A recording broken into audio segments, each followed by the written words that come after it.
Vamos a empezar, de hecho, nuestra predicación del día de hoy son las 12 en punto. Entonces, vamos a hacer una oración para poner en las manos de Dios este tiempo. Dios bendito, Padre celestial, pues nos acercamos, Señor, a ti para pedir bendición, Señor, y poder leer y poder interpretar correctamente tu palabra y poderla transmitir de una manera adecuada, Señor, para todos y cada uno de mis hermanos que están aquí reunidos. Te doy las gracias por ellos, por sus corazones, por sus vidas, y te pido que pues la palabra pueda caer en sus corazones y en el mío, Señor, también como en una tierra fértil, y que todo lo que aprendamos lo podamos poner por obra. Bendice a todos los hermanos que hoy no pudieron venir por diferentes razones, donde quiera que se encuentren, sé con todos y cada uno de ellos. Y con las personas que pues aún hermanos en la fe, que están allá en todo el estado de Guerrero, en Oaxaca, y que están padeciendo, Dios, a causa de este huracán, pues Padre, que tu mano poderosa, tu brazo sea con ellos, Señor, y pues reciban la ayuda necesaria, Señor, que al final de cuentas, Señor, pues sabemos que todo proviene de ti, Padre. Ayúdales y guárdales, Padre. Todo esto te lo pedimos en esta tarde, en el nombre poderoso de Cristo Jesús, nuestro Señor y Salvador. Amén. Muy bien, quisiera empezar esta mañana haciéndoles una pregunta, ¿verdad? Como que traigo el espíritu de preguntón en estas semanas. ¿Ustedes saben cuáles son las cosas que Dios más valora de Él mismo? A lo mejor nunca nos hemos hecho esa pregunta, pero Dios sí tiene cosas las cuales Él valora, ¿verdad? Mucho. ¿Qué es lo que Dios valora de sí mismo? Bueno, les voy a leer el Salmo 138, 1 al 3. No lo busquen, yo se los leo. Dice así Dios en su palabra: Te alabaré con todo mi corazón, delante de los dioses te cantaré salmos, me postraré hacia tu santo templo, alabaré tu nombre por tu misericordia y tu fidelidad, porque has engrandecido tu nombre y tu palabra sobre todas las cosas. El día que clamé, me respondiste, me fortaleciste con vigor en mi alma. A una lectura rápida, así, hermanos, a vuelo. ¿Cuáles son las dos cosas que Dios ha puesto sobre todo? Las cosas que Dios más valora, que Dios más ha engrandecido. Su palabra, ¿verdad? Pero cuando dice aquí su palabra, se refiere a lo que Él ha manifestado, a lo que Él ha dejado aquí escrito, a todas y cada una de las promesas que están aquí. Eso es lo que Dios más ha engrandecido. Y la otra es su nombre, el santo nombre de Dios. El nombre de Dios es tan santo y es tan grande que nosotros como seres humanos, incluso los judíos, ni siquiera se atreven a pronunciarlo ni a escribirlo. ¿Ok? Nosotros a veces, sin considerar estas cosas, no consideramos que el nombre de Dios es algo enorme, algo grande, algo magnífico, que nosotros tenemos que tener una reverencia importante, así como a su palabra, a lo que Dios dice. El pecado mayor que tiene la cristiandad hoy, el día de hoy, en esta época contemporánea, es la incredulidad. No le creemos a Dios lo que Él dice en su palabra. Creemos la parte del evangelio, creemos la parte de la salvación, que Él nos rescató, que Él nos perdonó, que Él nos sustenta, nos cuida. Todo eso no nos cuesta trabajo creerlo, porque son sus beneficios. Pero a veces Dios demanda de nosotros fidelidad, porque Él ha prometido algo en su palabra y nosotros no lo creemos. Y tan no lo creemos que no lo ponemos por obra. Cuando nosotros le creemos algo a Dios, lo obedecemos. ¿Correcto o no? Cuando nosotros, aunque sepamos algo de Dios, lo creemos intelectualmente, pero no lo ejecutamos, en realidad no lo estamos creyendo. Y muchas de estas cosas pues nos pasan a todos nosotros en diferentes momentos de la vida. Dios dice, ¿verdad?, que no nos afanemos por el día de mañana, porque el día de mañana traerá su propio afán. ¿Y qué hacemos nosotros? ¿Confiamos 100% en Dios? Nos afanamos. ¿Okay? Dios dice, joven fui y he envejecido y nunca he visto un justo desamparado ni su descendencia que mendigue pan. ¿Y nosotros qué hacemos? ¿Qué hacemos cuando estamos en necesidad? ¿A quién recurrimos? ¿Esperamos a que Dios cumpla esa promesa en nuestra vida? ¿O recurrimos a nuestra tarjeta de crédito? ¿Recurrimos a pedirle prestado al hermano Javier? Bueno, se puso aquí, es como es el más cercano. ¿Le pedimos prestado a alguien? le pedimos al banco y no recurrimos a Dios, ¿verdad? Y así como esto, muchas cosas que son promesas de Dios, que tiene para sus hijos, nosotros no las creemos. ¿Ok? Nosotros, Dios dice, ¿verdad?, en su palabra que prediquemos el evangelio, porque el Espíritu Santo es el que está convenciendo al mundo de juicio, de pecado y de justicia. Y nosotros no predicamos el evangelio, ¿verdad? Decimos, no, es que esta persona ya le prediqué, ¿verdad? Y no se convierte, no quiere, ¿verdad? ¿O para qué le pregunto si es bien malo, no? Y decimos, no, este es bien malo, a lo mejor es el delincuente de la colonia o es el más malo de por aquí, ¿verdad? Para que alguien más que le predique. Cuando a lo mejor Dios lo que quiere es que tú le prediques, que seas tú ese instrumento para hacerlo, ¿ok? Pero Dios no es como nosotros. Dios es fiel. Él promete todo lo que Él ha prometido, todo lo va a cumplir, ¿ok? Todo lo que Dios promete lo va a cumplir. Y el día de hoy vamos a ver cómo es que Dios le hizo una promesa específica al pueblo de Israel y cómo Dios es una promesa que Dios va a cumplir, ¿ok? Bueno, abran sus Biblias, por favor, y vayan conmigo a Romanos capítulo 11, y hoy vamos a estudiar del versículo 11 al versículo 24. Romanos capítulo 11, versículos 11 a 24. Cuando ya lo tengan, por favor, ayúdenme alzando sus manos o diciendo amén para que yo sepa que ya están ahí y poder empezar la lectura. ¿Okay? Si me pueden poner la primera lámina, por favor. En lo que encuentran aquí los hermanos. Ahí está. Romanos capítulo 11, versículos 11 a 24. ¿Ya están? Ok, perfecto. Dice así Dios en su palabra. Digo, pues, ¿han tropezado los de Israel para que cayesen? En ninguna manera. Pero por su transgresión vino la salvación a los gentiles para provocarles a celos. Y si su transgresión es la riqueza del mundo y su defección la riqueza de los gentiles, ¿cuánto más su plena restauración? Porque a vosotros hablo, gentiles, por cuanto yo soy apóstol de los gentiles, honro mi ministerio, por si en alguna manera pueda provocar a celos a los de mi sangre y hacer salvos a algunos de ellos. Porque si la exclusión es la reconciliación del mundo, ¿qué será su admisión sino vida de entre los muertos? Si las primicias son santas, también lo es la masa restante. Y si la raíz es santa, también lo son las ramas.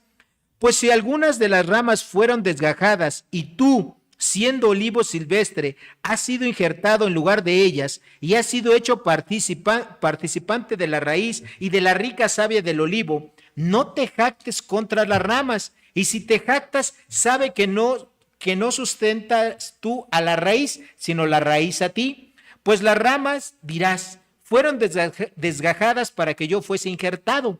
Bien, por su incredulidad fueron desgajadas, pero tú por la fe estás en pie. No te ensoberbezcas, sino teme.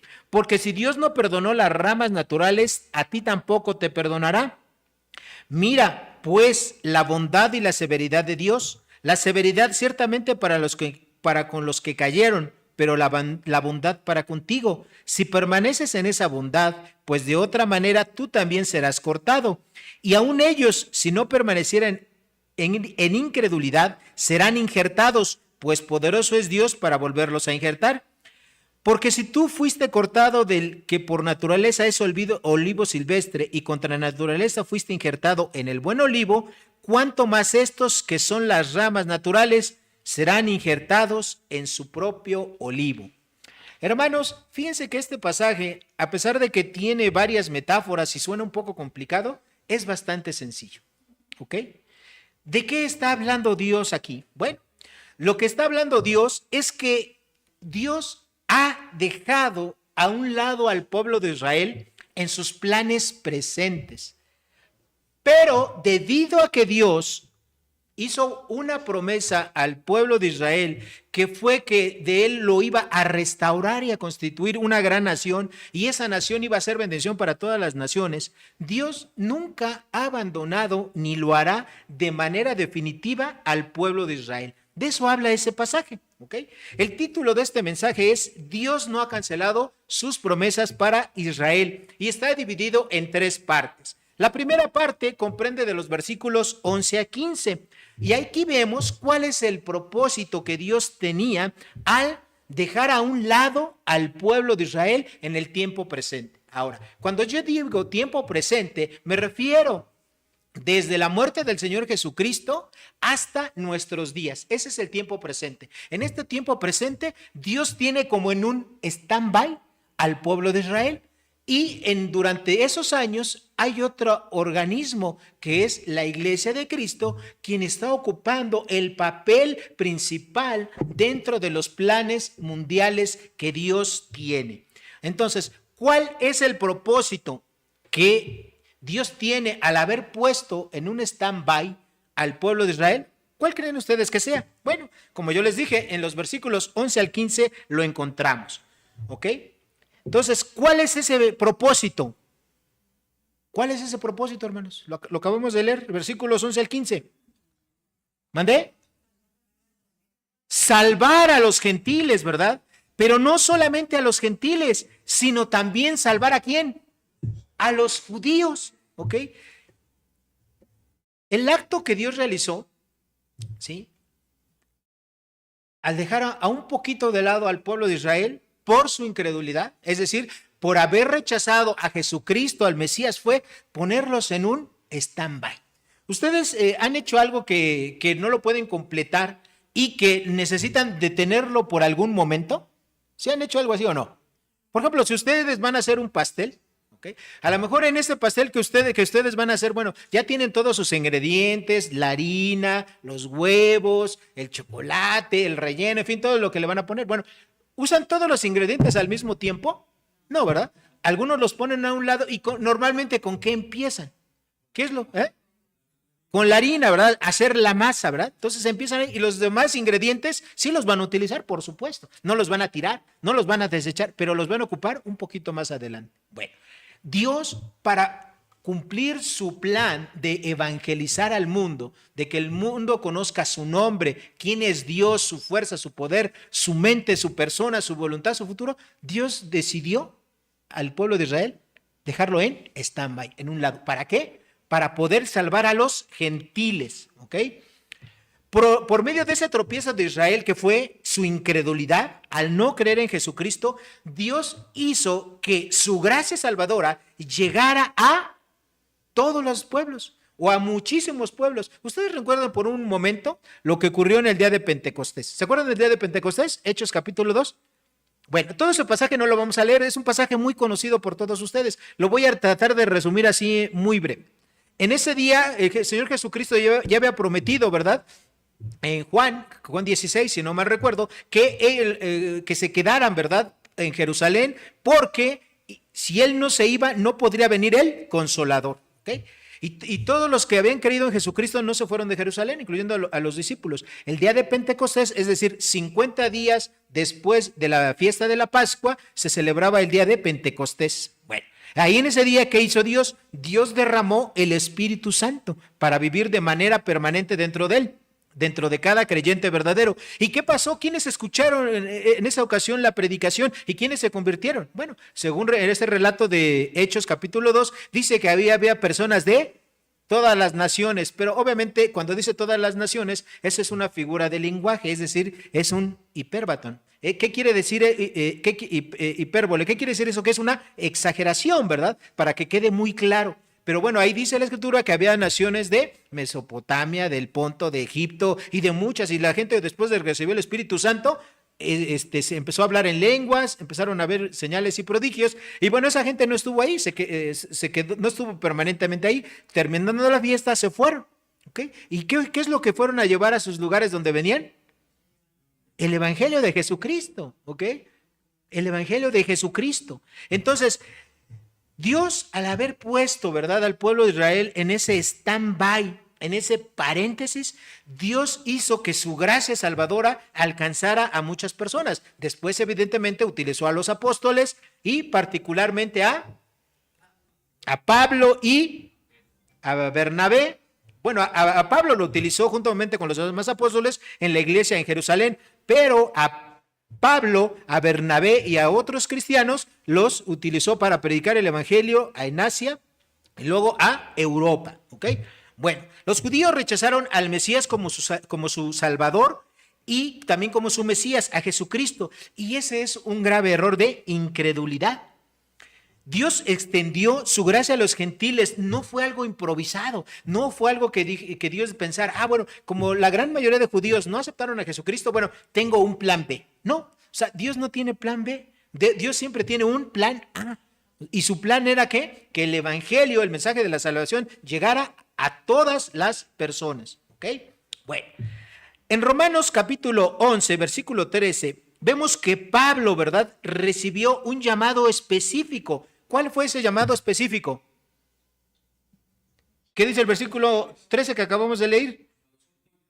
Ok, dice, porque a vosotros hablo gentiles, por cuanto yo soy apóstol a los gentiles, honro mi ministerio. Pablo tuvo un llamado específico de Dios, que era predicar el evangelio a personas no judías, a personas que no tuvieran esa raíz de sangre. Pero Pablo, siempre que llegaba a un lugar, a una comunidad, siempre buscaba una sinagoga para poder predicar el evangelio, para darle las buenas nuevas, y cuando había buena respuesta se quedaba y predicaba ahí. Cuando esto no ocurría, entonces Pablo procedía a predicar a los gentiles, ¿ok? Entonces Pablo dice, yo fui encomendado por Dios como un apóstol. Ustedes saben que la palabra apóstol quiere decir un enviado, ¿verdad? A los gentiles, a las personas no judías. ¿Ustedes qué creen, hermanos? Les voy a dar a lo mejor una noticia el día de hoy. Cuando Dios nos dice allá en Mateo, ¿verdad?, que nosotros tenemos que ir a todas las naciones, Mateo 28, ¿verdad?, y hacer discípulos a todas las naciones, bautizándolos en el nombre del Padre, del Hijo y del Espíritu Santo. A ustedes y a mí nos ha dado el mismo título, apóstol, que quiere decir un enviado a predicar el evangelio. También allá en Marcos, ¿verdad?, dice, id por todo el mundo y predicar el evangelio. Hermanos, ustedes y yo, ni no solamente Pablo, estamos encomendados a predicar el evangelio, a llevar el nombre de Dios. Pablo se atrevió a decir, inspirado por el Espíritu Santo, lo que dijo aquí, versículo 13. Y honro mi ministerio. La pregunta para ti en esta mañana es, ¿tú estás honrando tu ministerio? Porque el principal ministerio que tenemos los cristianos, hermanos, ¿sí?, no es tocar, ¿verdad?, aquí la alabanza, aunque agradecemos mucho que lo hagan. Tu principal ministerio es predicar el evangelio. Si tocas los instrumentos y cantas, qué bueno. Tu principal ministerio tampoco, ¿verdad?, es barrer y trapear la iglesia. Si tú haces eso, qué bueno, Dios te bendiga. Pero tu principal ministerio es predicar el evangelio. Si haces lo demás, qué bueno. Tu principal ministerio tampoco es servir en la tiendita. Es predicar el evangelio. Tu principal ministerio no es dar estudios a las personas, es predicar el evangelio y además dar estudios. Ese es el ministerio que Dios nos ha encomendado a todos los cristianos. Ni siquiera a los ángeles les ha dado Dios ese trabajo, esa comisión.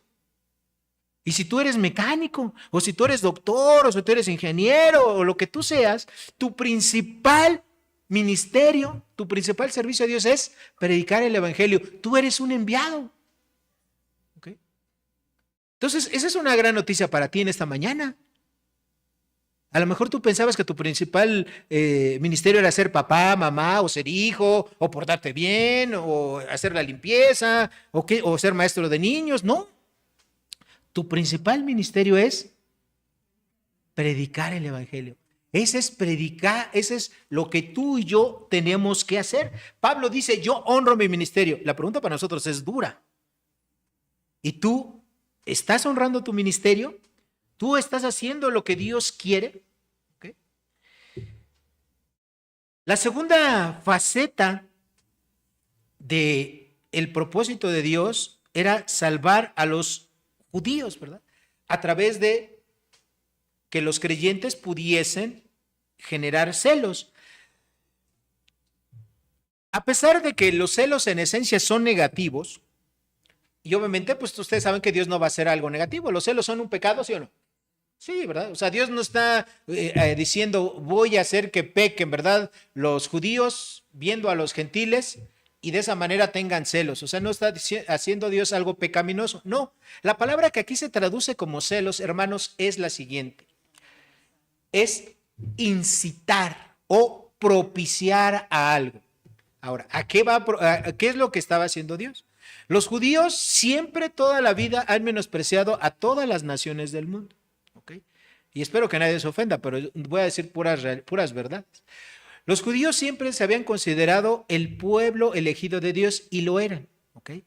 Pero ellos, su orgullo había llegado a tal lado que ellos, en lugar de llevar el conocimiento a las naciones, ¿qué habían hecho con el conocimiento de Dios? Se lo habían guardado.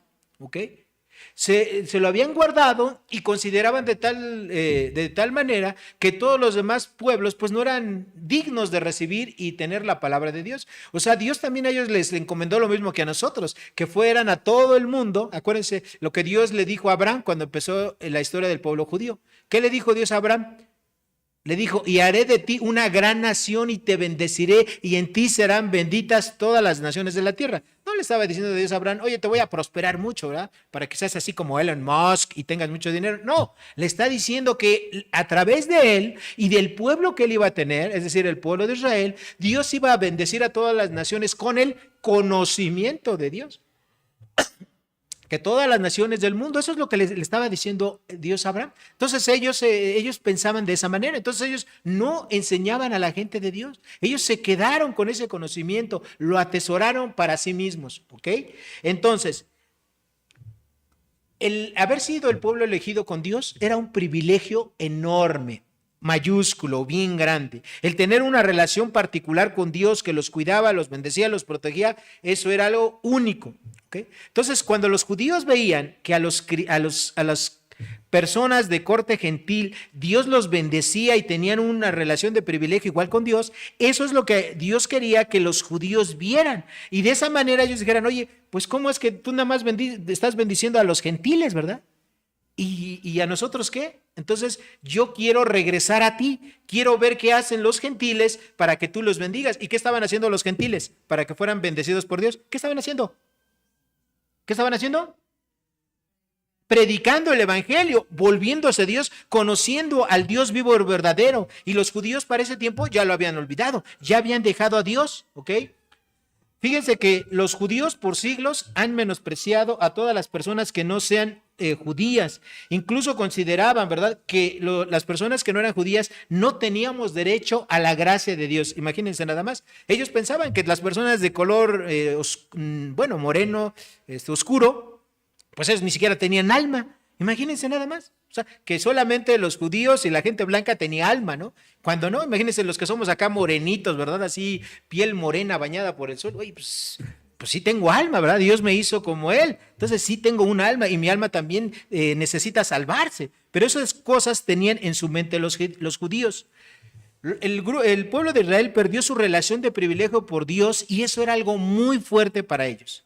Imagínense pensar, ¿cómo es posible, verdad? Que estas personas que son morenitas, que son de color, o que son amarillitos, o que son de cualquier característica física, estén recibiendo las bendiciones de Dios. Y nosotros que somos el pueblo escogido por Dios, pues estemos padeciendo. Entonces, con eso quería Dios que ellos se volvieran a Él. Eso es lo que dice aquí, que Dios los provocaba a celos con los gentiles, ¿ok? Pero no se refiere, no tiene nada que ver con lo que nosotros ahora conocemos de celos, no tiene nada que ver, ¿no? Por ejemplo, en una relación amorosa, ¿no? Cuando a lo mejor un hombre anda persiguiendo o buscando que una mujer sea su novia, ¿ok? Pero esa mujer a lo mejor no le hace caso, lo que hace ese hombre, ¿qué puede hacer? Bueno, pues le dice a una buena amiga, ¿verdad? Oye, buena amiga, mira, vamos a ir a tal lugar, a tal fiesta para que esa persona te vea y vamos a provocarle a celos porque pues pues me gustaría tener una relación con ella, ¿no? Y la amiga pues se presta a eso, ¿no? ¿Para qué? Para provocarles a celos a esa persona. Hermanos, los celos de Dios no tienen nada que ver con esto, ¿ok? Eso es algo pecaminoso, eso es algo incorrecto, pero Dios no. O sea, los celos de Dios es simplemente que los judíos vieran esa situación, que Dios estaba bendiciendo y teniendo relación de privilegio con personas no judías, y eso a ellos les dijera, pues yo también quiero experimentar, ¿verdad?, lo que esas personas están experimentando. A lo largo de la historia, muchos judíos, al ver cómo Dios ha bendecido a los cristianos de corte gentil, extrañan, ¿verdad?, sus bendiciones que ellos tuvieron, que antes eran exclusivas para ellos. Pero si se arrepienten y vienen a la fe en Cristo Jesús, bueno, ellos también van a experimentar esas grandes bendiciones. Obviamente, por este tipo de pensamiento que los judíos han tenido a lo largo de los siglos, hubo pueblos enteros, naciones que han querido destruirlos. Ustedes recuerdan, hagan un pequeño pasaje recorrido por la Biblia. A los judíos los quisieron destruir los egipcios, ¿no? Estuvieron 400 años de esclavos allá en esa tierra. Los babilonios también los tuvieron. Asiria, Roma, España en la Edad Media, Alemania en el siglo pasado, Palestina y los países árabes actualmente. ¿Ok? Muchos judíos no sienten celos de los cristianos. ¿Por qué? Porque a veces los cristianos damos mal testimonio. Pero si ese Israel, regresando a los versículos de la Biblia, ese Israel incrédulo fue bendición para nosotros, ¿ok? Porque al final de cuentas Jesús viene de una raíz hebrea, ¿no? Judío. Los primeros discípulos, los apóstoles, si ellos que eran poquitos, el mismo apóstol Pablo, fueron capaces de ser una gran bendición para todos los gentiles y llevarnos el evangelio, imagínense más cuando muchos judíos vayan a predicar el evangelio, ¿ok? Entonces eso va a ocurrir allá en los tiempos de la tribulación, en Apocalipsis, capítulo 7, versículo 4, dice eso, ¿verdad? Que va a haber 144,000 judíos, 12,000 de cada uno de las 12 tribus de Israel. Si ustedes multiplican 12, ¿verdad? ¿Cuántas tribus son de Israel? Y si son 12,000 personas de cada tribu, varones, castos, ¿cuánto da? 12 por 12, 144. Bueno, en ese momento de la historia va a haber 144,000 judíos predicando el evangelio a todo el mundo. O sea, va a ser un evangelismo fuerte, ¿verdad? Desafortunadamente, muchos de los que crean en el evangelio, pues les va a costar su vida. Los que crean, los que no acepten, ¿verdad?, ser sellados en su mano, en su frente, y que digan que creen en Jesucristo, ¿qué va a hacer el gobierno que va a imperar en ese momento? Los va a matar, ¿ok? Pero van a ser salvos, ¿ok? Van a ser creyentes, pero esa labor evangelística, ¿quién lo van a hacer? Los judíos que se van a volver a Jesucristo en aquel tiempo. Ahora, con estas cosas en nuestra mente, quisiera que tengamos estas aplicaciones. Primero, Dios no tiene acepción de personas, ni en su mente ni en su corazón. Él quiso redimir desde un principio, porque ese fue su plan original, a todas las naciones, a todas las personas de todo el mundo, sin importar que fueran blancos, ricos, pobres, esclavos, libres, güeros, morenitos o supermorenos, de todos. ¿Ok? ¿Se acuerdan de Hechos 10? Cuando Pedro tuvo la visión de Cornelio y él le dijo, ¿verdad?, que el Espíritu Santo iba a llegar ¿para quién? Para todas las personas de todas las naciones, no solamente para los judíos. ¿Ok? Segunda aplicación. Al igual que Pablo, los cristianos tenemos un ministerio común. ¿Cuál es tu ministerio? Tu principal ministerio. Predicar el evangelio. No se te olvide. Tercero, al igual que los judíos, la iglesia ha sido desobediente al no predicar el evangelio y no obedecer los mandamientos de Dios. Para nosotros es muy fácil, ¿verdad?, leer todo lo que dice de la Biblia, de los judíos, cómo vez tras vez le fallaban a Dios, Dios les decía una cosa y ellos hacían otra cosa, Dios emitía sus juicios contra ellos y decimos, ay, esos israelitas, ¿verdad?, qué bárbaros, qué pecadores, cuán desobedientes son. Hermanos, como dijéramos por acá, los cristianos evangélicos no cantamos mal las rancheras, ¿verdad? Todos los cristianos evangélicos somos muy obedientes a Dios. Todos los cristianos evangélicos predicamos el evangelio. Todos los cristianos evangélicos ofrendamos. Todos los cristianos evangélicos somos así como el ejemplo. Si somos honestos, la verdad es que no. Entonces, no solamente el pueblo de Israel falla, hermanos. También nosotros, como cristianos, fallamos. ¿Ok? Si quisiéramos hablar tan solamente de la parte de un solo mandamiento que Dios nos da a nosotros, que es ir por todo el mundo y predicar el evangelio, quisiera decirle lo siguiente. ¿Tú sabes que tan solo el 17% de los cristianos predicamos el evangelio de una manera continua en nuestra vida? Imagínense, solo el 17%. Hay cristianos que nunca han predicado en su vida a otra persona el evangelio. Menos del 10% de las iglesias cristianas evangélicas están involucradas en las misiones. Por eso es que tiene que haber personas como el pastor Ramiro, ¿verdad?, que va a las iglesias y les enseña que tienen que involucrarse en misiones, que tienen que ofrendar, que tiene que haber un ministerio en las iglesias de misiones, porque el 90% de las iglesias no saben de eso. Y si lo saben, pues haz cuenta que esas páginas de la Biblia no las consideran. ¿Okay? Necesitamos nosotros ser más relevantes. Nosotros necesitamos predicar el evangelio en los círculos donde nosotros nos desenvolvemos. Muchas iglesias se la pasan buscando cuál es su propia misión y piensan que así como hay empresas, ustedes saben que cada una de las empresas tiene su propia misión, es decir, una razón de ser, o sea, ¿para qué existen? Y hay empresas, por ejemplo, la Coca-Cola, que dice, bueno, yo estoy aquí porque mi misión es llevar, ¿verdad?, mi bebida Coca-Cola, ¿a dónde?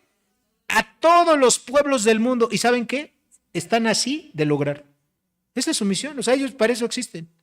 Hay empresas que dicen, bueno, pues mi misión es estar aquí para ofrecer servicios de excelente calidad y que el huésped se sienta mejor que en su casa, ¿no?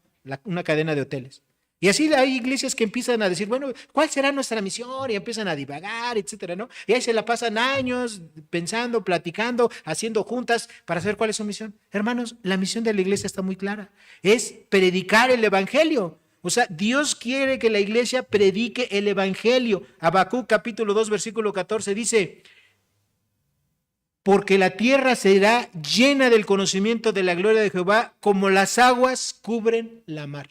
Ese es el propósito de la iglesia, que nosotros tenemos que llevar el nombre de Dios a todos los lugares. Oiga, pero hermano, es que yo no ando, ¿verdad?, en otros países como el pastor Ramiro, ni nada. Hermano, usted le tiene que predicar a las personas con las que usted tenga contacto, con la persona que le vende el pollo, con la persona que recoge la basura ahí en su calle, sus compañeros de trabajo, sus compañeros de escuela, las personas con las cuales usted interactúa ahí en la oficina. Usted tiene que predicar el evangelio. Usted tiene que ser relevante en el ámbito. Mucha gente dice, ¿sabes qué? Bueno, yo ya le he predicado a mi familia, sí, pero tu familia no es todo el mundo. Todavía hay muchísimas personas que no han escuchado del evangelio. ¿Okay? El segundo punto en este mensaje, si me quieren cambiar la lámina, ¿okay?, es que Dios tiene una advertencia moral muy definida para los gentiles y es gentiles, es decir, cristianos gentiles, no te enorgullezcas. Versículos 16 al 21 de este capítulo 11 de Romanos. Dice, si las primicias fueron santas, también lo es la masa restante. Y si la raíz es santa, también lo son las ramas. Pues si algunas de las ramas fueron desgajadas y tú siendo olivo silvestre has sido injertado en lugar de ellas y has sido hecho participante de la raíz y de la rica savia del olivo, no te jactes contra las ramas, y si te jactas, sabe que no sustentas tú la raíz, sino la raíz a ti. Pues las ramas, dirás, fueron desgajadas para que yo fuese injertado. Bien, por su incredulidad fueron desgajadas, pero tú por la fe estás en pie. No te ensoberbezcas, sino teme, porque si Dios no perdonó las ramas naturales, a ti tampoco te perdonará. Mira, pues, la bondad y la severidad de Dios, la severidad ciertamente para con los que cayeron, pero la bondad para contigo. Si permaneces en esa bondad, pues de otra manera tú también serás cortado. Bueno, en estos versículos, ¿qué nos dice Pablo, inspirado por Dios? ¿Okay? Dice, Dios ha relegado al pueblo de Israel en la presente era, ¿verdad? Y tiene una advertencia muy fuerte para los gentiles. La advertencia es, cristiano que eres de corte gentil, no te enorgullezcas, ¿verdad? No pienses, ¿verdad?, que porque ahorita estás en una relación especial de privilegio, de bendición, con gracia conmigo, que soy Dios, voy a consecuentar tus desobediencias, voy a consecuentar, ¿sí?, tu vida mediocre, tu vida tibia, ¿verdad? Eso es lo que está diciendo Dios, ¿ok? Al pueblo de Israel le fue quitado su lugar de privilegio con Dios, ¿sí o no? Sí, ¿verdad? Entonces, Dios también puede hacer eso con la iglesia. ¿Ok? Pablo también aquí les recuerda, gentiles, ustedes no son mejor que los judíos. Romanos capítulo 2, versículos 14 y 15. ¿Ok? Entonces, vamos a entender. Esto que parece un poco complicado es muy sencillo. En estos versículos encontramos dos metáforas. La primera metáfora habla de una masa. ¿Ok? Bueno, ¿De qué es esa masa? Ustedes saben que cuando se hacían los panes sin levaduras, obviamente se utilizaba harina ¿de qué? De trigo, ¿ok? Cuando tú agarrabas una porción de esa masa que tú hacías, ¿ok? A veces no se utilizaba toda en el mismo ratito, o sea, tú agarras una porción y dejas el resto, ¿ah? Haces ahí agarras una porción, haces tu masa. Bueno, esa parte de esa masa, ¿ok? Es santa, como también lo es la masa restante. Bueno, esa masa, ¿a quién se está refiriendo? Bueno, esa porción, esa primicia se está refiriendo a ¿quién empezó el pueblo de Israel? Abraham. Y después de Abraham pasó a Isaac, después a Jacob, ¿ok? Y ahí empezó. Bueno, cuando dice aquí las primicias son santas, se refiere a los padres, a los primeros personas que llegaron a formar el pueblo de Israel. Si esas personas son santas, es esa parte de esa masa, también lo es la masa restante. ¿Quién es esa masa restante? Sus descendientes, ¿ok? Bueno, la siguiente parte o la siguiente metáfora habla de la raíz, ¿ok? Si la raíz es santa, también lo son las ramas. Ahora, esa raíz santa no es el pueblo de Israel. Esa raíz santa es la relación de privilegio que tiene, ¿ok? O que tenía el pueblo de Israel con Dios. Y obviamente esas personas que estaban disfrutando de esa relación de privilegio, es decir, esos primeros padres, Isaac, Jacob y sus hijos, al ser los originarios personas del pueblo de Israel, obviamente sus descendientes también disfrutaban de todo eso. Pero aquí hay una condición. ¿Cuál era esa condición? Bueno, nosotros ya estudiamos en Romanos hace algún tiempo que no es judío aquel que desciende de Abraham, sino es judío aquel que tiene fe. O sea, el que una persona sea del linaje de Abraham, ¿lo hace judío? ¿Lo hace salvo? ¿Lo hace creyente? No. ¿Qué es lo que lo hace creyente? Creer, ¿verdad? La fe. Acuérdense que la salvación no es porque sean descendientes de Abraham, no es porque sean judíos, es porque tengan fe. ¿En quién? En Jesucristo, ¿ok? En la antigüedad tenía que tener fe en que el Mesías iba a venir, ¿ok?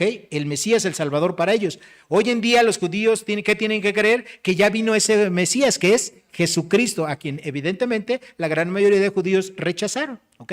Entonces el versículo 18 dice, no te jactes contra las ramas, es decir, pues no te creas, ¿verdad? No te pienses tú que esas ramas, refiriéndose a los descendientes de Isaac, Abraham y Jacob, dice, no te jactes de ellas. Dice, porque tú no sustentas la raíz, es decir, tú no eres el originario, el que creó esa relación con Dios, sino que los que crearon esa relación con Dios, ¿quiénes fueron? Los judíos, los primeros judíos.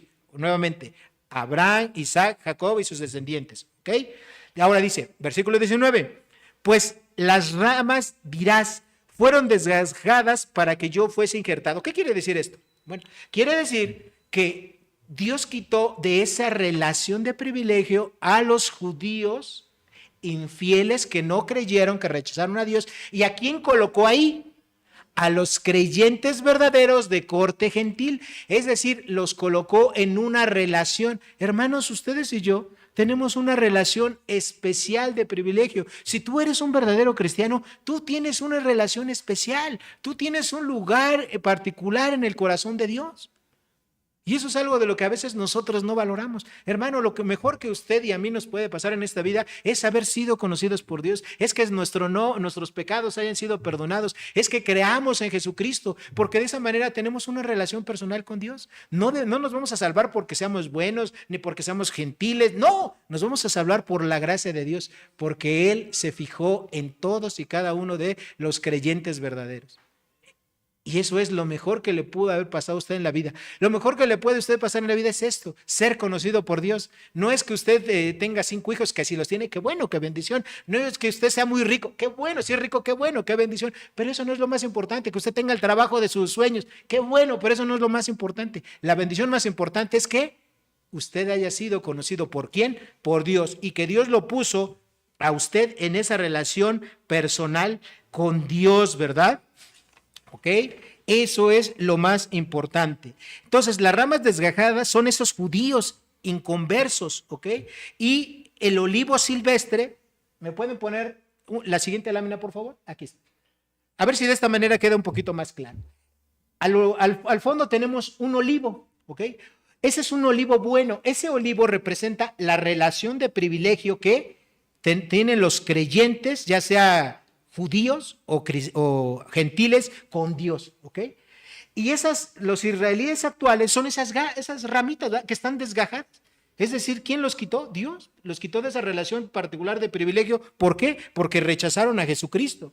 De este lado, si ustedes se fijan, hay unas ramitas igual de olivo, pero con fruto. ¿Estos quiénes son? Los creyentes de corte gentil. Nosotros estamos ahorita ocupando ese lugar de relación personal con Dios. Es un lugar de privilegio, ¿ok? Y fíjense, los judíos hoy más que nunca siguen siendo muy orgullosos. ¿Por qué? Porque Israel es una potencia. Israel es una potencia en la economía, ¿ok? Israel es una potencia en la ciencia. Ustedes saben, pero no hay ningún país que tenga más premios Nobel en las áreas de ciencias que los judíos. O sea, tienen una inteligencia dada por Dios increíble. Son una potencia en astronomía. ¿Ustedes saben que ellos han puesto satélites en el espacio? Sin la ayuda de nadie, ellos solitos. México también tiene, pero hemos tenido que contratar a los de la NASA para que pongan nuestros satélites en el espacio. Ellos lo han hecho solitos. ¿Ustedes sabían que ellos tienen un poderío tan grande que si quisieran podrían comprar 15 de las empresas más importantes del mundo? Pues sí, tienen mucho dinero. Israel, por la potencia que es, y no se habla ahorita de armamento, ahorita están haciendo un despliegue enorme de su armamento que tiene, de la mayor tecnología en armas, o sea, y por todo ellos son orgullosos, pero eso los ha llevado a alejarse, rechazar al Mesías y no creer en Dios. La advertencia de Pablo aquí es: no te jactes de los judíos, ¿verdad? No te jactes de los descendientes de Abraham, Isaac y Jacob, porque tú no fuiste el original. O sea, nosotros no somos los originales. Estamos en una comunión con Dios, en una relación especial con Dios, pero nosotros no somos los originales. Lo que nosotros tenemos que hacer es, ¿qué tenemos que hacer? Seguir con nuestra fe, agradecerle a Dios por esa relación que tenemos con Él y mantenernos firmes en nuestra fe. Hermanos, la soberbia es pecado. Y si algo podemos decir, salud, ahorita podemos decir del pueblo de Israel, ¿ok? Es que está en un lugar de pecaminosidad ahorita. Hermanos, y yo sé que a lo mejor muchos de ustedes piensan que voy a hablar fuerte, y creo que sí, pero también es la verdad. Hermanos, muchos cristianos idolatran al pueblo de Israel, pero hay que hacer una distinción. Hermanos, las personas que viven ahorita en Israel, eso no es el verdadero pueblo de Israel. Ellos son descendientes, ¿verdad?, evidentemente, de Abraham, de Isaac, de Jacob, pero ellos son inconversos. El pueblo de Israel, el verdadero pueblo de Israel, son los judíos que creen en Jesucristo, ¿ok? Ellos son el verdadero pueblo de Israel. O sea, ellos son como cualquier otra nación. O sea, los israelitas que ahorita están viviendo ahí en esa nación que se creó en 1948 y que están haciendo muchas cosas malas, que están cometiendo, pues la verdad, hasta genocidio. ¿Sí? Porque ellos, en su afán de defenderse contra los ataques que les hicieron de las personas de Hamas, este grupo terrorista, pues ellos han matado igual a miles de personas que no tenían nada que ver con el conflicto, ¿ok? Y a veces nosotros como cristianos no vemos eso, ¿ok? Y creemos que todos esos 10 millones de judíos que están ahí, ellos son el pueblo de Dios. No, el pueblo de Dios son aquellos de esos 10 millones de judíos que están ahí, aquellos que sí crean en Jesucristo como su Señor y Salvador. Esos son el pueblo de Dios, pero no son los 10 millones de judíos que se nos dicen en las noticias, ¿ok? Y a veces nosotros, pensando que ellos son el pueblo de Dios, no, hermanos, el pueblo de Dios va a estar formado por judíos que realmente creen en Dios y cristianos evangélicos como nosotros, de origen gentil, que creemos en Dios. Juntos esos dos grupos somos el verdadero pueblo de Dios, ¿ok? Pero el pueblo de Dios no son los 10 millones de judíos que viven allá. Y muchos de nosotros creemos eso y nos ponemos de parte de ellos, ¿no? Y los defendemos a ultranza, cuando ellos ahorita están haciendo algo incorrecto, ¿ok? Por ejemplo, ustedes lo saben muy bien. ¿Qué nos dice Dios que tenemos que hacer con nuestros enemigos? Ama a tus enemigos. Pregunta, ¿ellos están amando a los señores de Hamas que hicieron destrozos? Y no estoy justificando a los señores de Hamas, ¿eh? No. ¿Qué está haciendo Israel? Está una venganza, pero si les mataron a 200 personas, ahorita ellos, según la cuenta, van más de 6,500, ¿no? Entonces, o sea, ellos están haciendo algo que va muchísimo más allá de de lo que la Biblia siquiera dice. Entonces, a veces nosotros nos ponemos de parte de esas personas creyendo que ellos son el pueblo de Israel, y ellos no son el pueblo de Israel. Los judíos, ¿verdad?, que están ahí, y que sí los hay, y no solamente de los que viven allá, sino también en México. Nosotros tenemos conocidos, ¿verdad?, que son cristianos judíos, ¿verdad?, son judíos de sangre, y ellos piensan igual que lo que yo les estoy diciendo. O sea, ellos mismos como judíos saben que las personas que dirigen su país, que las personas que están haciendo, no son verdaderos judíos espiritualmente hablando. Son parte del pueblo judío aquellos judíos que sí creen en él, Mesías, como lo crees tú y como lo creo yo en Jesucristo, pero el resto de las personas no son. Y nosotros a veces cometemos ese grave error, ¿ok? Igual las iglesias evangélicas protestantes cometemos otros errores, ¿sí? ¿Como cuáles? Pues bueno, nosotros ya lo estudiamos en Gálatas, ¿verdad? Y en Gálatas se presentaba un problema, que llegaron ahí maestros de Jerusalén, ¿verdad? Allá en el año 52 al 54 de nuestra era, llegaron a Galacia. ¿Y qué les decían a los cristianos de corte gentil de Galacia? Bueno, pues qué bueno que creas en Jesucristo, pero para que tú realmente seas salvo, ¿qué necesitas? Además de creer en Jesucristo, necesitas guardar las obras de la ley. Así es que, varones, vamos a empezar con la circuncisión. Hay que guardar las fiestas, las lunas, y a vivir como judíos, lavarnos 7 veces cada mano antes de entrarle aquí a las carnitas. Hay que hacer eso, ¿no? Entonces, ¿qué estaban haciendo? Estaban regresando a las obras. ¿Y Pablo qué dice acerca de eso? No podemos añadir, ¿verdad?, un evangelio al que ese evangelio, eso ya es otro evangelio, ¿ok? Aquel que quiera vivir por las obras de la ley, él solito se pone bajo maldición, porque por las obras de la ley va a ser juzgado, porque nadie puede cumplir las obras de la ley, ¿sí o no? Entonces, hoy en día, muchas iglesias cristianas evangélicas protestantes, ¿qué están haciendo? Están regresando a judaizarse. Es decir, se empiezan a poner una kipá, empiezan a vestirse como judíos, a tocar aquí el shofar, a danzar como judíos, a hacer muchas cosas. Hermanos, las iglesias cristianas evangélicas protestantes no tenemos que hacer eso, porque no somos judíos, ¿sí? Esa es una forma de perversión de la iglesia y de la gracia de Dios. Entonces, muchas iglesias cristianas evangélicas protestantes, sin saberlo, pues están metidas en esa onda, ¿verdad? En la onda judaizante, ¿ok? Así como otras están metidas en la onda de la prosperidad, ¿no? Y otras están metidas en muchas otras cosas, ¿no?, que están desvirtuando la verdadera iglesia de Jesucristo. El tercer punto, hermanos, de este mensaje y último, es que Dios tiene una promesa definida, la salvación futura de Israel. Versículos 23 y 24. Dice, y aún ellos, si no permanecieren en incredulidad, serán injertados, pues poderoso es Dios para volverlos a injertar. Porque si tú fuiste cortado del que por naturaleza es el olivo silvestre, y contra naturaleza fuiste injertado en el buen olivo, ¿cuántos más estos que son las ramas naturales serán injertados en su propio olivo? Hermanos, ¿qué está diciendo aquí Pablo? Lo que Pablo está diciendo es que, bueno, ¿me regresan la otra lámina, por favor?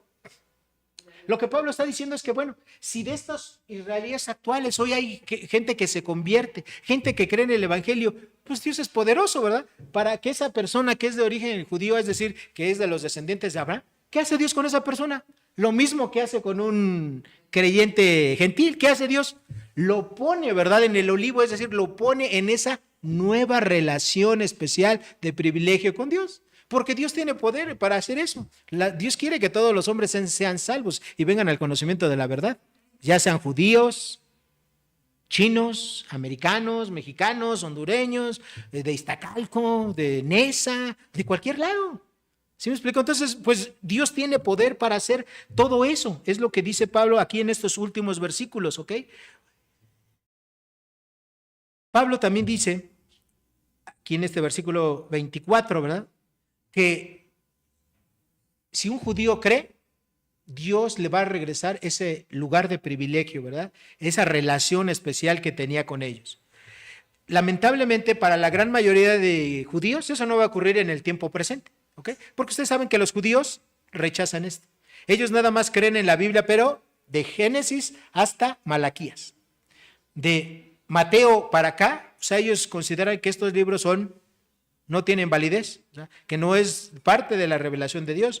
Y obviamente ellos consideran a Pablo el principal traidor. Nosotros consideramos a Pablo, ¿verdad?, un paladín, ¿verdad?, un cristianazo, ¿verdad?, un ejemplo a imitar. Ellos lo consideran el peor traidor del mundo, ¿ok? O sea, ellos a nosotros nos consideran politeístas por creer en la Trinidad. O sea, ellos dicen que ellos creen en el único Dios, o sea, en Jehová, y ya. Y omiten todos los pasajes del Antiguo Testamento que hablan del Espíritu Santo y de Jesucristo. ¿Ok? Bueno, eso es lo que ellos creen. ¿Por qué? Porque están cegados. Porque su orgullo ha sido tan grande que no les ha permitido reconocer humildemente a su Mesías, a su Salvador, que es Cristo Jesús. ¿Ok? Entonces, lo primero que nosotros tenemos que entender para ello es que cualquier persona, ¿verdad? Dios no tiene acepción de personas. Cualquier persona que crea, incluyendo a los judíos, va a volver a entrar en esa relación personal con Dios, en ese olivo bueno, ¿verdad? Que es una bendición, ¿ok? Entonces, los cristianos verdaderos, que somos ese olivo silvestre, hemos sido injertados en ese buen olivo, ¿verdad? En ese pueblo de Dios, la parte de israelita y de otras nacionalidades que sean fieles, y ambos grupos formamos lo que es el verdadero pueblo de Dios. Los cristianos de origen gentil no tenemos que idolatrar a Israel, ¿verdad? A la Israel actual, ¿ok? Cuarto, nosotros debemos de tener una mente abierta y no justificar las malas acciones que hacen los israelitas actuales. ¿Okay? Más bien tenemos que orar por su salvación. No solamente para que haya paz en Israel, sino para que los judíos se vuelvan a Dios. Pero no solamente los judíos, hermanos, también los mexicanos, también por tus familiares. Déjenme decirles que una de las principales cosas que tenemos que hacer cuando queremos predicar el Evangelio es agarrar un cuaderno y anotar ahí una lista. ¿Sí? Nosotros lo hemos hecho por años. Y en esa lista tenemos ahí los nombres de nuestros familiares, amigos, vecinos, gente a la cual necesita salvarse. Y oramos por ellos. Y lo que ha pasado es que a lo largo de los años se han venido convirtiendo. No cuando nosotros queremos, sino cuando Dios los ha llamado a la salvación en su momento. ¿Ok? Pero tenemos que hacerlo eso. Entonces tenemos que orar por los judíos que no conocen a Cristo, por supuesto. Así como oramos por los de Oaxaca, ¿verdad? O por los macedonios, porque ahí tenemos contactos. Ahorita por la gente de Barcelona, ahí donde está Paola. Tenemos que orar por todos ellos, pero también tenemos que orar por nuestros cercanos, hermanos. ¿Ok? Entonces, oremos por la evangelización de Israel, pero también por la de todos y cada uno de las personas que nosotros conocemos y tenemos contactos. ¿Okay? Hermanos, lo que le espera al pueblo de Israel es un futuro glorioso, pero para eso todavía falta. El pueblo de Israel, es decir, los verdaderos creyentes en Jesucristo, aunque sean israelitas, un día, ¿verdad?, van a regresar allá a su tierra. Y acuérdense que su tierra no es solamente el pedacito que tienen ahorita de terreno. La verdadera pueblo de Israel o la verdadera tierra de Israel es mucho más grande. Acuérdense, ocupaba todo, era la parte en medio de los dos grandes ríos, del Tigris y Éufrates. Es decir, desde lo que hoy es Irak hasta la parte de África. O sea, es un territorio bastante grande. Todo eso es la tierra de Israel. No solamente el cachito que tienen ahorita. Van a regresar allá. Allá va a ser el centro mundial, de todo, de la economía, pero sobre todo el centro espiritual. Ahí se va a establecer la nueva Jerusalén, ahí va a empezar el reino milenial con Jesucristo. Los israelitas van a estar ahí, pero ¿qué creen? Los cristianos evangélicos protestantes que creemos en Jesucristo también vamos a estar ahí y también vamos a cogobernar juntamente con los israelitas fieles. ¿Y esto es porque nos lo merezcamos? No, es solamente por la gracia de Dios. Para eso, hermanos, todavía falta un tiempo. ¿Cuánto? No les podría decir. ¿No? Porque para eso todavía tienen que ocurrir varios eventos en la historia. El siguiente evento, pues, es el arrebatamiento de la iglesia. Luego empezará la gran tribulación, 7 años, y después ya vendrá esto que les estoy platicando. Pero, pues, eso todavía no lo sabemos cuándo va a ser. ¿Ok? Hoy en día la gente está muy expectante. Hoy en día los ojos de muchos cristianos evangélicos están viendo, a ver, ¿quién es el mediador? ¿Sí? ¿Okay? Hace unas semanas decían, bueno, ahí ya se metió, ¿verdad? Biden, ¿no? Para mediar. ¿Y sí saben lo que le pasó? pues ya que se pararon los palestinos y no quisieron negociar y él se tuvo que regresar, ya no. Entonces dijeron, bueno, él no puede ser, ¿verdad? El anticristo, porque aquel que haga la paz ahorita, los ojos ahí van a ser, este es el anticristo, ¿ok? Y bueno, se han metido varios actores políticos, entonces están viendo quién pueda lograr, pero ahorita parece ser, y lo más seguro es que a lo mejor no hay nadie, ¿verdad? Pero bueno, a lo mejor todavía no es el tiempo que Dios llegue. Hermanos, pero tenemos que estar bien observadores, no solamente con las noticias, sino con lo que dice la Escritura. ¿Okay? Entonces, yo espero que con esto nos haya quedado claro de quién es el verdadero pueblo de Dios, quiénes son los verdaderos israelitas, los descendientes espirituales de Abraham. Esos son los que creen en Jesús, esos son, al igual que tú y yo, el verdadero pueblo de Dios. Acuérdense lo que dice Pedro: vosotros sois linaje escogido, nación santa, pueblo adquirido por Dios, ¿verdad? ¿Para qué? Para que te vayas a dormir a las iglesias, para anunciar las virtudes de aquel que nos llamó de las tinieblas a la luz. ¿Cuál es tu principal ministerio? Predicar el evangelio. Hermanos, les estoy adelantando un poquito para que cuando nos den la conferencia acá y nos pregunten estas cosas, podamos responder eso. ¿Okay? Les estoy ayudando con su examen. Oremos.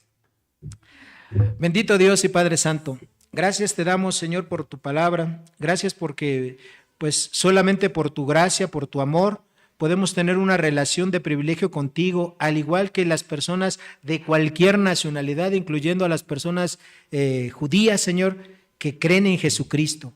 Te agradecemos porque solamente es por ello, Señor, por tu gracia, no es por ningún mérito, no es por ninguna obra que nosotros podamos hacer que tenemos esa comunión contigo, Señor. Lo cual agradecemos y te suplicamos, Padre, para que pues tú al pueblo de Israel, el evangelio les pueda resplandecer, para que ellos puedan hacer a un lado su orgullo y puedan reconocer a Jesucristo como lo que es, como su Mesías y nuestro Mesías, como su Señor y lo que es nuestro Señor y Salvador. Te pedimos por esa nación, también te pedimos por los palestinos.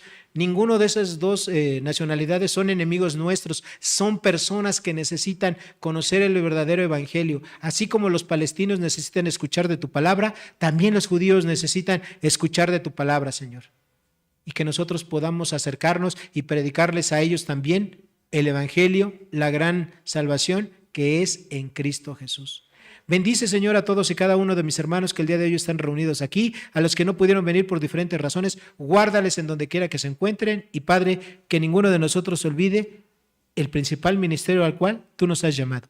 Todo esto te lo pedimos en el nombre poderoso de Cristo Jesús, nuestro Señor y Salvador. Amén y amén. Hermanos, bendiciones para ustedes.